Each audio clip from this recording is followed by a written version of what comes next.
우리 모두가 함께 은혜 받을 수 있도록 주님 역사에 주시옵소서. 감사드리며 예수님의 이름으로 간절히 기도드립니다. 아멘.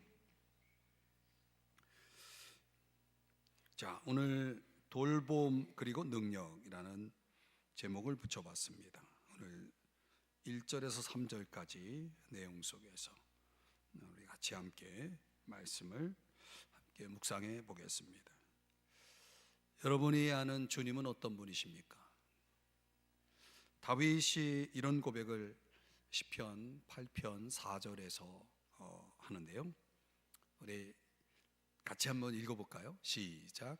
사람이 무엇이기에 주께서 그를 생각하시며 인자가 무엇이기에 주께서 그를 돌보시나이까. 제가 이 단어를 좀 주목해 보려고 합니다. 돌보시는 주님, 우리의 필요를 돌보시는 주님. 도대체 우리 인간이 무엇이기에 주님은 그렇게 우리를 돌보실까? 이 성경에서 우리가 만나는 사람을 두 가지 유형으로 분류를 한다면, 한 부류는 주의 채우심으로 살아가는 법을 배운 사람들입니다. 주님의 공급을 경험하며 살아가는 사람들, 주님의 채우심으로 살아가는 법을 배운 사람.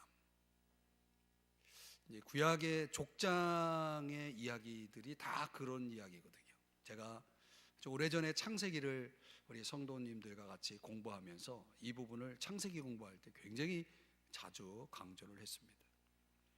주님의 채우심을 경험하면서 살아가는 사람들은 삶 자체가 기적이죠. 매일매일 기적을 경험합니다. 또 다른 부류는 주님의 채우심 없이 자급자족하며 살아가는 사람들, 그냥 스스로의 힘으로 살아가는 사람들. 성경은 이것을 교만한 자다라고 말을 하고 있거든요. 마치 탕자가 돼지우리에서 굶주리고 있는 모습, 참 비참하죠. 아버지 상에서 마련된 그 풍성한 잔치상은 경험하지 못하고 오히려 그 상을 내팽개치고 스스로 자급자족하겠다고 나갔던 탕자의 그 비참한 모습, 여러분 안 됐지 않았습니까? 아무튼 이런 주의 채우심과 함께 인생길을 걸어가는 사람과 그런 거 없이 그냥 스스로의 힘으로 살아가려고 하는 사람들의 인생길은 너무나 큰 차이를 보입니다. 오늘 성경은 주님이 우리의 필요를 채워주시는 분이심을 보여주는 아주 중요한 사건입니다. 21장을 세 부분으로 나눠서 묵상을 하려고, 원래 오늘 하루에 다 마치려고 했는데 아무래도 이건 너무 아까운 것 같아요. 그래서 좀 나눠서 본문을 함께 살펴보려고 하는데요. 무엇보다도 주님이 우리의 필요를 채우실 때에 무엇을 채워주시냐면 능력입니다. 한번 따라 하십시다. 능력. 빌립보서 4장 13절에 보면 우리 주님이 어떤 분이라고 바울이 고백합니까? 내게 능력 주시는 자, 내게 능력을 주시는 분이다 라고 고백을 하고 있는 것입니다. 그럼 언제 그분은 주의 능력을 우리에게 채워주실까요? 세 가지를 함께 생각해 보려고 합니다. 첫 번째는 약할 때입니다. 약할 때.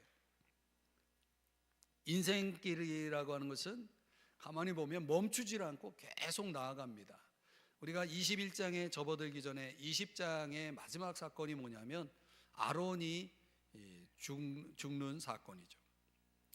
아론이 죽고 그 아론을 위한 애도의 기간이 끝나자마자 그 슬픔을 추스리지도 못한 그 시간에 지금 어떤 일이 벌어집니까? 곧바로 전투에 직면하게 되는 모습을 봅니다.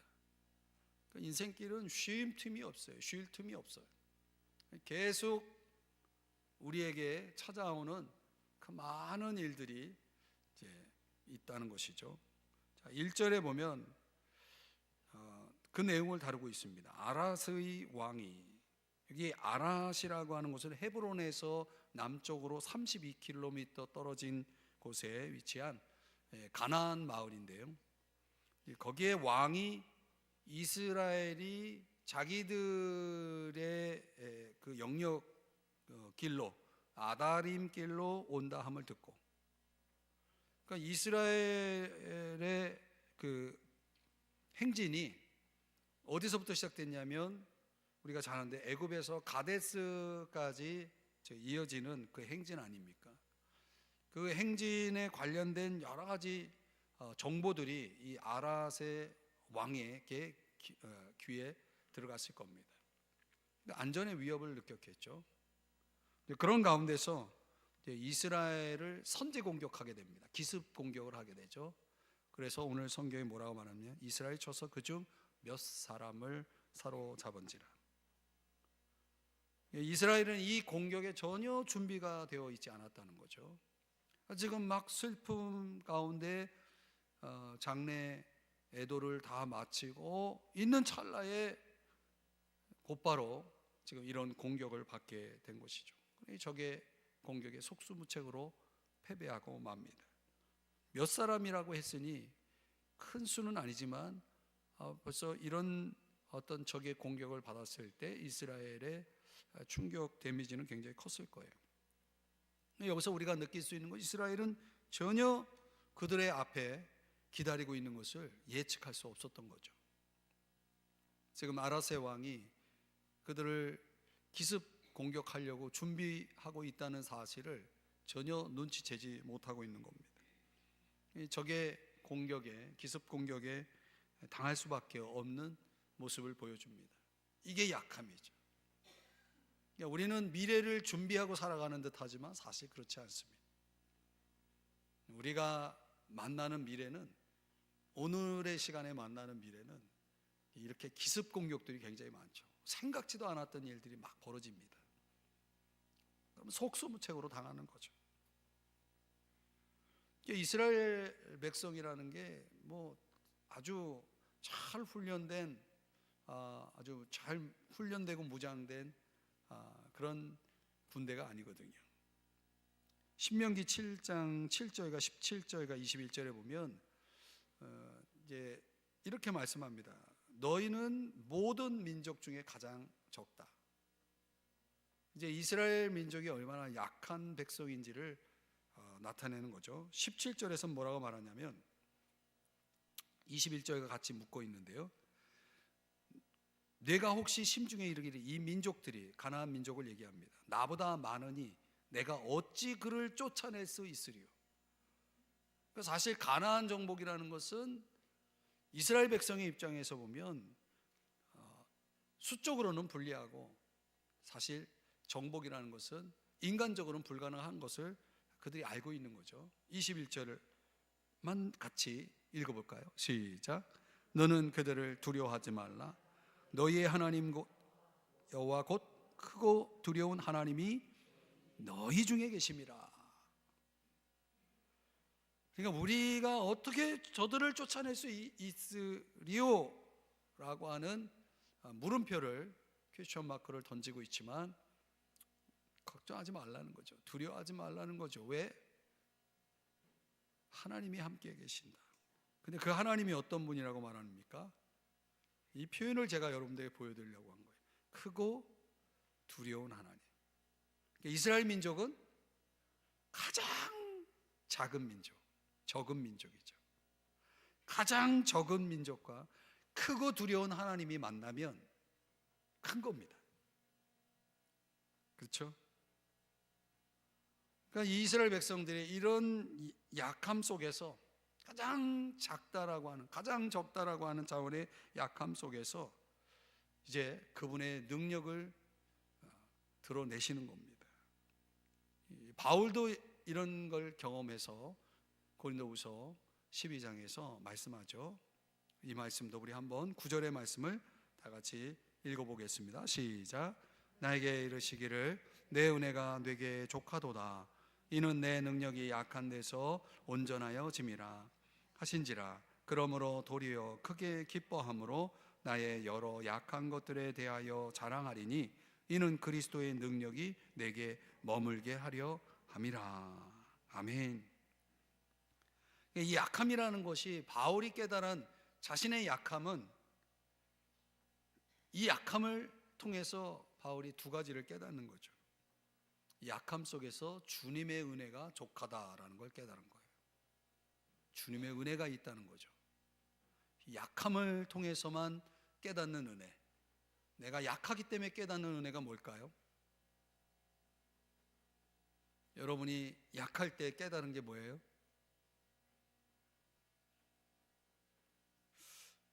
웬만큼 내가 답을 가르쳐 드렸는데 답을 못 하시네. 내가 약할 때 깨달아지는 은혜가 뭐예요? 저의 경우라면, 내가 참 부족하구나, 이걸 첫 번째 깨닫고, 두 번째는 주님이 꼭 있어야 되겠구나, 주님에 대한 필요, 크고 두려운 하나님, 그분이 있어야만 되는구나. 그래서 바울이 그리스도의 능력이 내게 머물게 하려 함이라. 그 약함은 그리스도의 능력을 공급받는, 체험받는 자리라고 하는 거죠. 내가 약하기 때문에 그리스도의 능력이 머물 수가 있는 거예요. 내가 강할 만큼 강하면 그리스도의 능력은 내게 머물 수가 없죠. 뭐가 좋을까요? 저는 이 몇 사람이 사로잡힌지라, 이거를 제가 묵상하면서 제 마음 가운데 깨달아지는 게 그거예요. 이스라엘 백성들의 심정 속에 지금 더 강하게 부딪혀 오는 것은, 우리가 저 많은 이들을 어떻게 쫓아낼 수 있냐라고 하는 그 심중의 생각을 더 가질수록 그들은 더 작아질 것이고, 더 작아질수록 그들에게는, 그들의 시선은 누구를 향하겠습니까? 크고 두려운 하나님을 생각하지 않을 수가 없겠죠. 약함이라는 것이 적용하면 내 부족을 깨닫는 순간이고, 또 주님의 능력을 필요로 하는, 주님의 능력이 필요하다는 걸 깨닫는 자리고, 바울이 주님을 만나서 들은 음성대로 내 은혜가 내게 족하다라고 말하는 것처럼 주님의 은혜, 그 족한 은혜를 갈망하도록 만드는 가장 좋은 환경이죠. 그래서 여러분에게 보여드리지 않지만 고린도후서 12장 9절에 바울은 이렇게 결론을 내렸어요. 자막에는 없어요. 내가 약한 그때에 강함이라. 그걸 이제 10절에 그것을 이어갑니다. 내가 약한 그때, 내가 약하다고 한 그때가 나는 사실은 강한 거예요. 왜? 내 안에 그리스도의 능력이 채워졌기 때문에. 그래서 약함이라는 것이 주의 능력이 임하는 자리라면, 지금 이 몇 사람이 사로잡힘으로 인해서 하나님은 이제 움직일 준비를 하시는 거죠. 그들이 이 일을 경험하지 않았다면 그 다음 2절 3절의 사건은 없는 겁니다.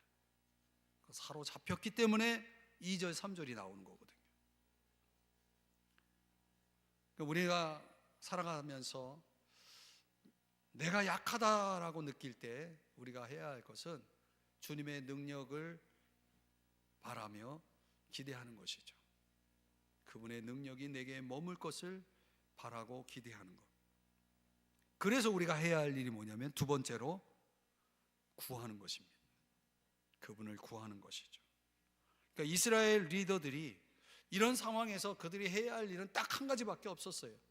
군대를 정비하고 어떤 전투 준비를 하고 다시금 그 적의 기습 공격에 방어하기 위한 어떤 철저한 어떤 무장 내지는 준비, 아니면 보복 공격, 이런 게 아니라 즉각적으로 그들이 한 일이 뭔가, 21장 2절 말씀에 보니까 이스라엘이 여호와께 서원하여 이르되 라고 말하고 있어요.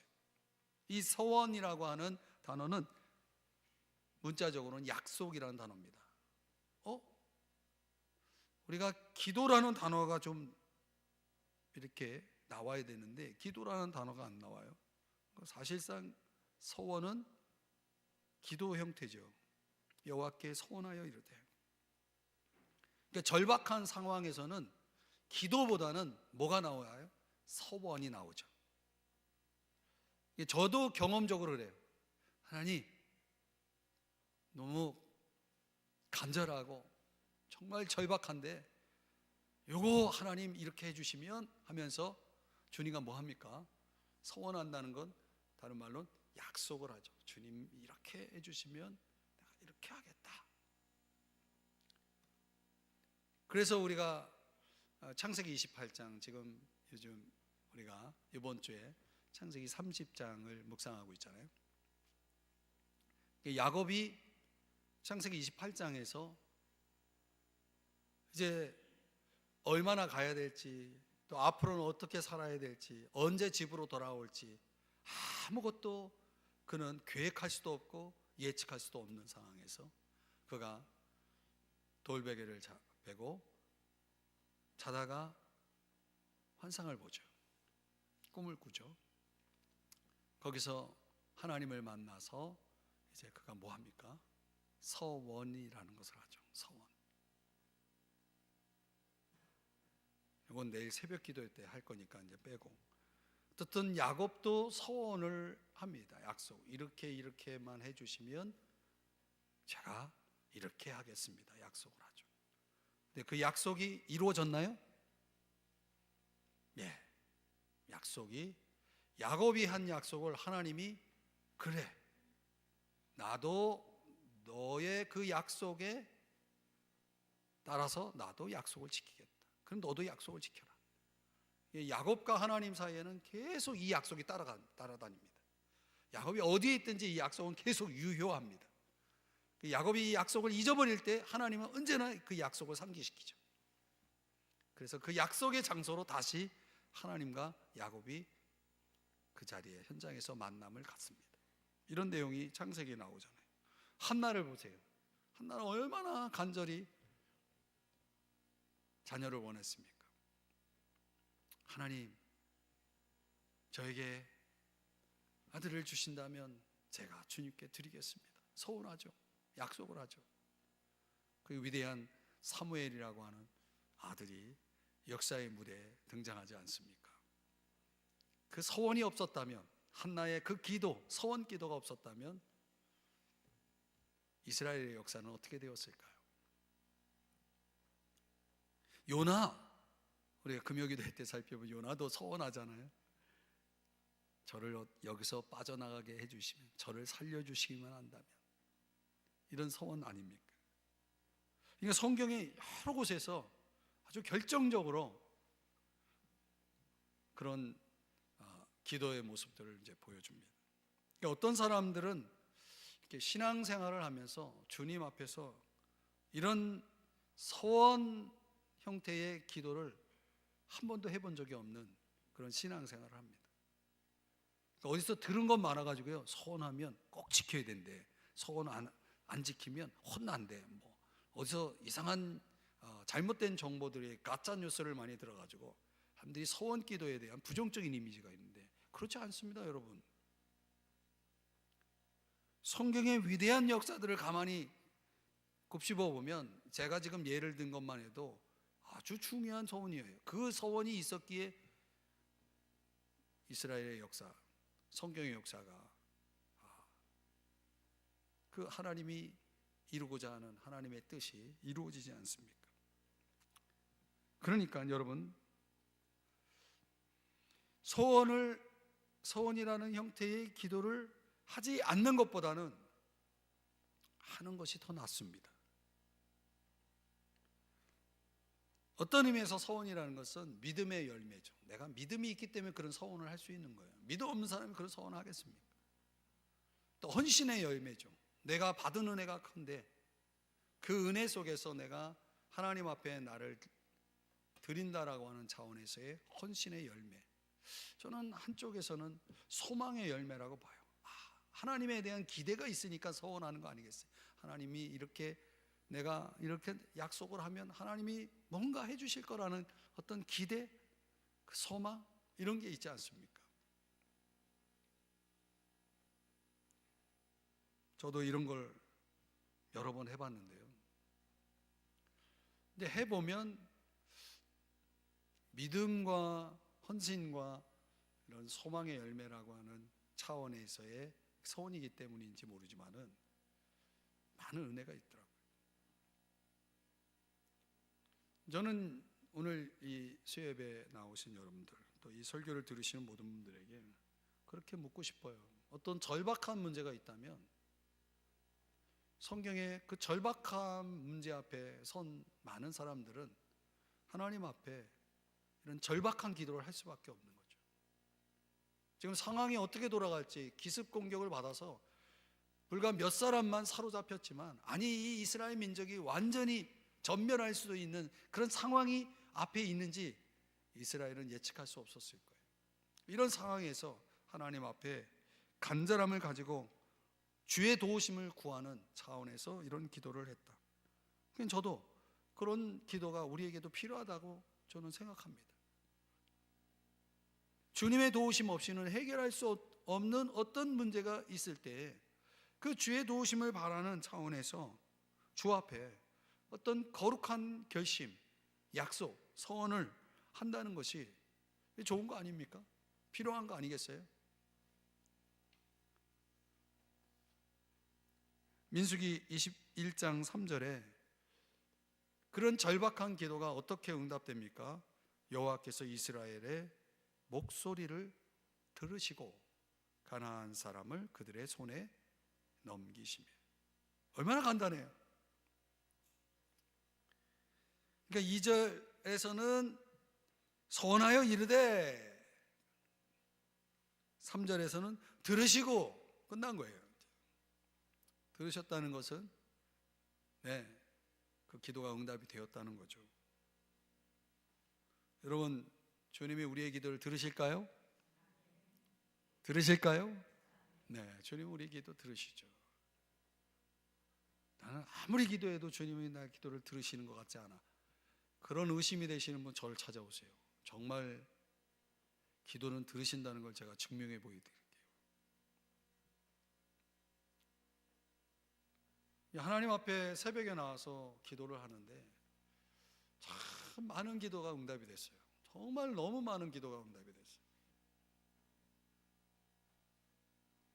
저는 이 삼성중앙교회에 부임해가지고, 물론 그전에도 담임 목사 전에 부사역자로 사역하면서 기도를 경험했지만, 확실히 담임 목사에게는 하나님이 뭔가 더 특별하게 다루시는 것 같아요. 그래서 하나님이 그 기도의 권세라는 것을 경험하게 주시는 것. 저는 정말 기도는 하나님이 들으신다, 그걸 확실히 믿습니다. 저는 그걸 확실히 믿기 때문에 기도합니다. 그런 확신이 없이 어떻게 기도를 할 수 있습니까? 기도를 안 하는 건 그런 확신이 없기 때문에 안 하는 거죠. 그렇죠?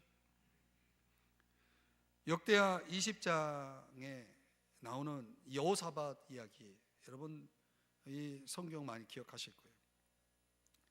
지금 연합군이 이 유다를 지금 공격해 오는데 이건 뭐 대책이 없어요. 그러니까 여호사밧이 즉각적으로 또 그가 하는 일이 뭡니까? 여호와께로 향하여 기도를 시작합니다. 근데 그의 믿음엔 어떤 믿음이 있냐면, 주의 손에는 권세와 능력이 있사오니, 그 능력은 능히 맞설 사람이 없어요. 그분을 대항할 사람이 없어요. 능히 주와 맞설 사람이 없나이다. 이 믿음이 있는 거예요. 이 믿음 때문에 지금 적들이 연합해가지고 공격해 오는 상황에서도 이 주님만 매달리면 된다라고 하는 그 믿음, 참 이런 믿음을 가지고 우리도 살아야 됩니다. 그래서 12절에 뭐라고 말하는지 한번 우리 12절을 다 같이 자막을 보면서 읽어보겠습니다. 시작. 그들을 징벌하지 아니하시나이까? 우리를 치러 오는 이 큰 무리를 우리가 대적할 능력이 없고 어떻게 할 줄도 알지 못하옵고 오직 주만 바라보나이다 하고. 그러니까 우리가 능력이 없어요. 내가 능력이 있으면 그냥 내가 어떻게 해보겠는데 나는 능력이 없어요. 어떻게 해야 될지도 몰라. 무지해. 지혜도 없어. 그러면 어떻게 하라는 거예요? 그냥 자포자기하고 포기하고 항복해요? 그게 아니라 오직 주만 바라보나이다. 그러면 되는 거예요. 그 다음 내용이 어떻게 되는지 여러분 역대하 20장을 읽어보면 그냥 하나님이 그냥 가볍게 그냥 해결하십니다. 그냥 끝내셨어요. 사랑하는 여러분, 우리가 믿음이 없어서 그렇지 정말 믿음이 있다면 주의 손에 그 권세와 능력이 있고 그 누구도 주와 맞설 사람이 없다라는 그 진짜 믿음을 내가 가지고 있다 그러면 여러분 우리가 주님을 향하지 않을 수 있겠습니까? 우리가 어떻게 기도하지 않을 수 있겠습니까? 어떻게 그분에게 매달리지 않을 수 있겠습니까? 내가 능력이 있으면 괜찮아요. 내가 능력이 있다면 오늘 여호사밧이 뭐라고 말합니까? 나는 능력이 없습니다. 능력이 없다라고 생각하는 사람은 어떻게 됩니까? 주만 바라봐야죠. 저도 이걸 깨닫는 거예요. 주의 손에 능력이 있다. 나는 능력이 없는데 그분이 능력이 있다. 그런데 그분의 능력은 보통 능력이 아니다. 그분의 능력 앞에서는 다 손 들 수밖에 없고 무릎을 꿇을 수밖에 없다. 그러면 주만 바라보고 구해야죠.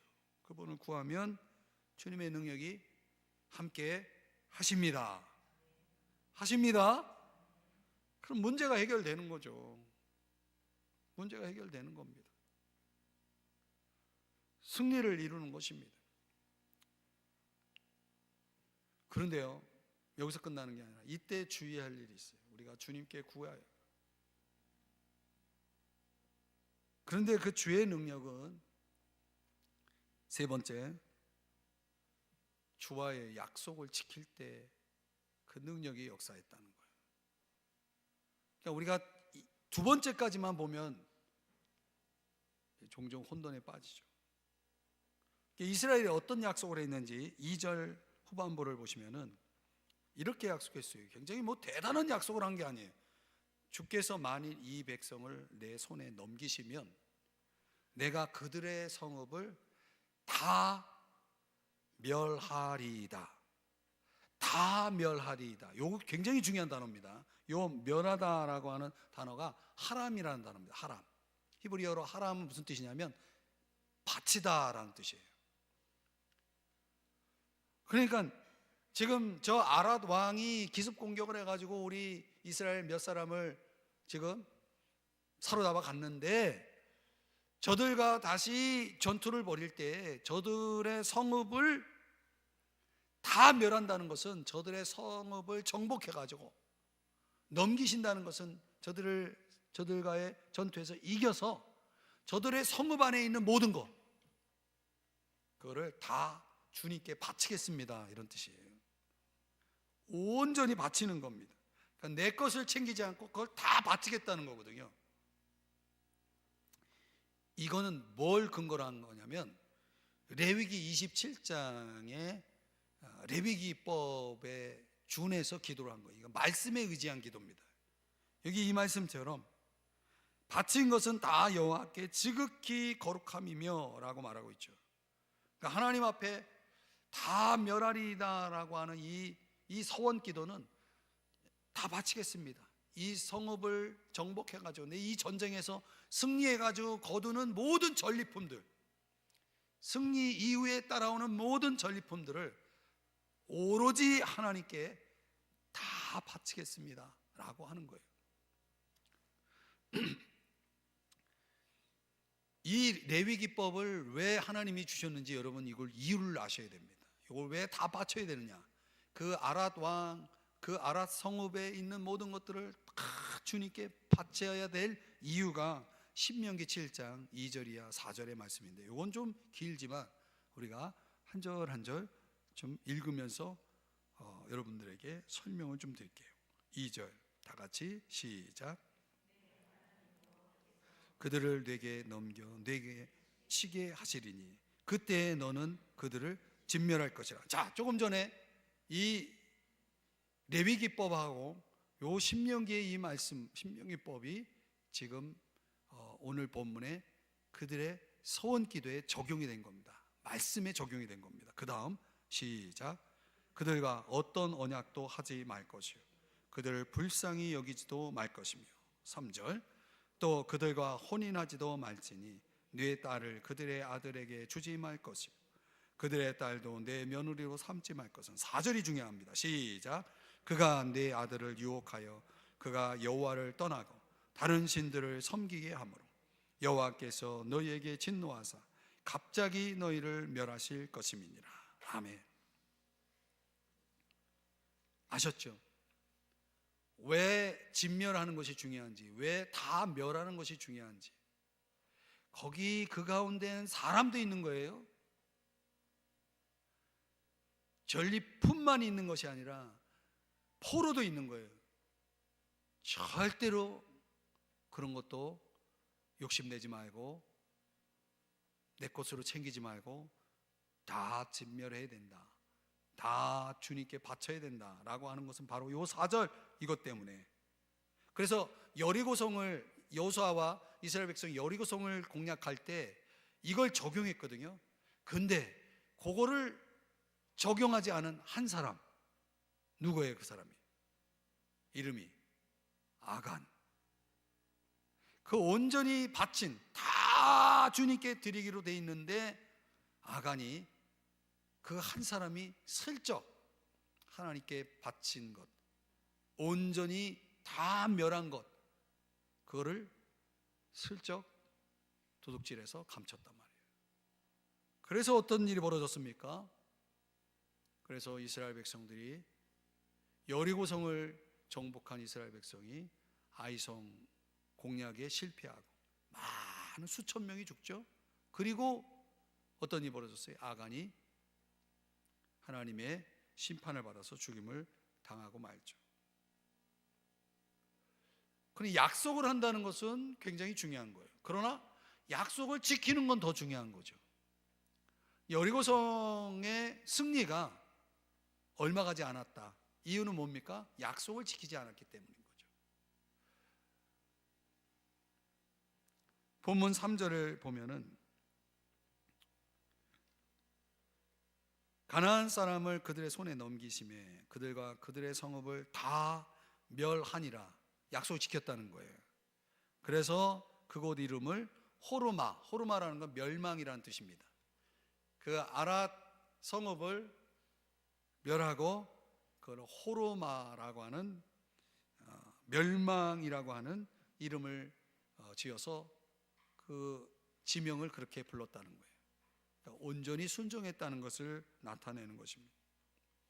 그런데 여러분, 우리가 오래전에 살펴왔던 민수기 14장에 근거해 보면 이렇게 주님이 내가 너에게 넘겨줄 테니까 너희들은 약속 지켜라, 이런 차원에서 주님의 축복과 도움으로 나아가지 않는 전쟁들은 다 실패합니다. 다 패배합니다.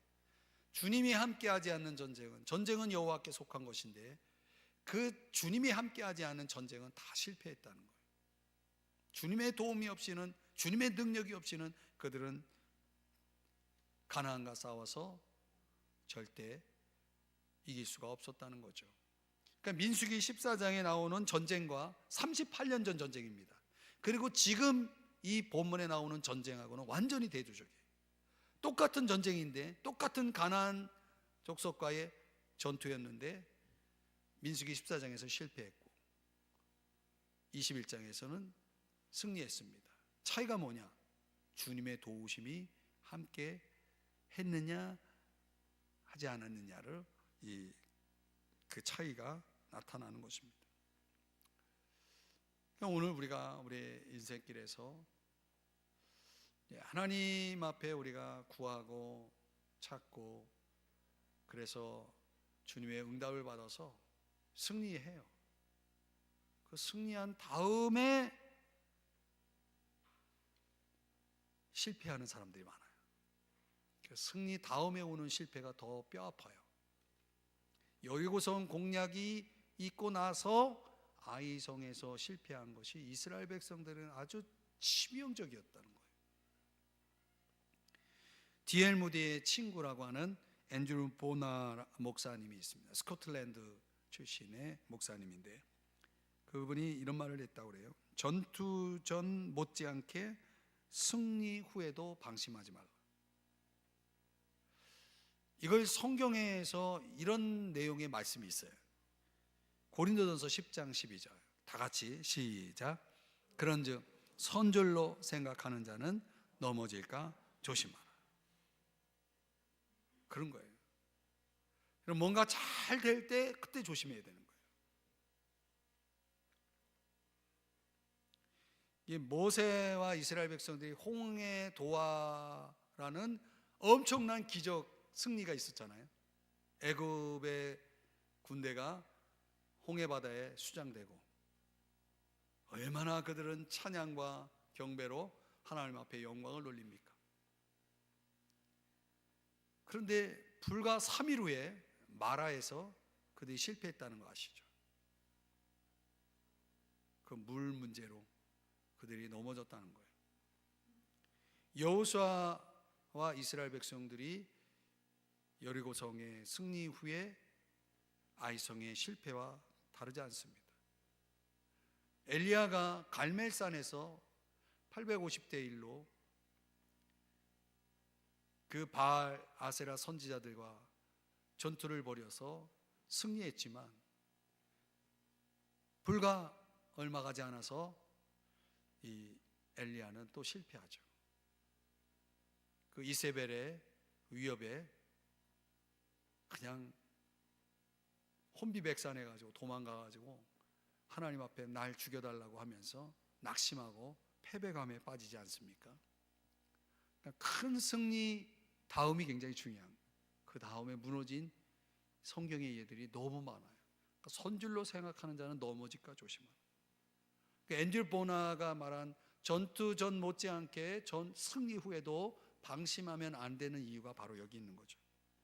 그러니까 이스라엘 백성이 지금 아랏 성읍을 공략을 해서 정복을 했지만 그 다음 중요한 거예요. 다 멸하리다라고 하는 약속을 그 다음 지켜야 되는 거예요.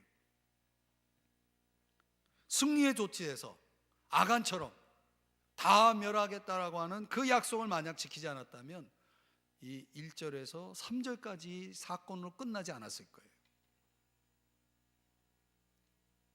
그래서 그런 말이 있습니다. 주님의 뜻에, 한번 따라 하실래요? 주님의 뜻에 대적하면 내가 부러지고 주님의 뜻을 받아들이면 내가 완성된다.